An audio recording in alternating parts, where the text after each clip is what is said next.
ನಮಸ್ಕಾರ, ನೀವು ನೋಡ್ತಾ ಇದ್ದೀರಾ ಶೋವೇಗ ನ್ಯೂಸ್. ನಾನು ಸಂತೋಷ್ ಕಶ್ಯಪ್. ಮೊದಲಿಗೆ ಈ ಕ್ಷಣದ ಹೆಡ್ಲೈನ್ಸ್.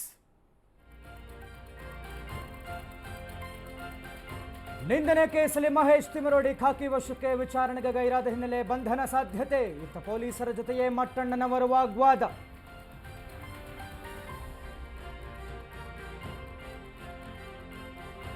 ಪೊಲೀಸರು ನನ್ನ ಕೊಲೆ ಮಾಡಿ ಬಿಸಾಡಬಹುದು, ನನಗೆ ಏನಾದರೂ ಆದರೆ ರಾಜ್ಯ ಸರ್ಕಾರವೇ ಕಾರಣ. ಬಿಜೆಪಿ ನಾಯಕರ ಷಡ್ಯಂತ್ರ ಅಂತ ತಿಮಿರೋಡಿ ಕಿಡಿ.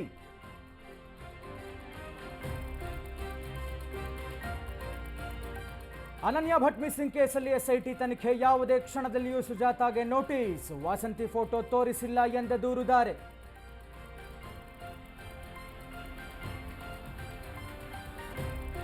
ಸ್ನೇಹಿತನ ಉಳಿಸಲು ಹೋಗಿ ಕೊಚ್ಚಿ ಹೋದ ಅಗ್ನಿಶಾಮಕ ದಳದ ಸಿಬ್ಬಂದಿಯಿಂದ ಶೋಧ ಕಾರ್ಯ. ಕಡೂರಿನ ಸಕರಾಯ ಪಟ್ಟಣದ ಹೊಳೆಯಲ್ಲಿ ತಲಾಶ್.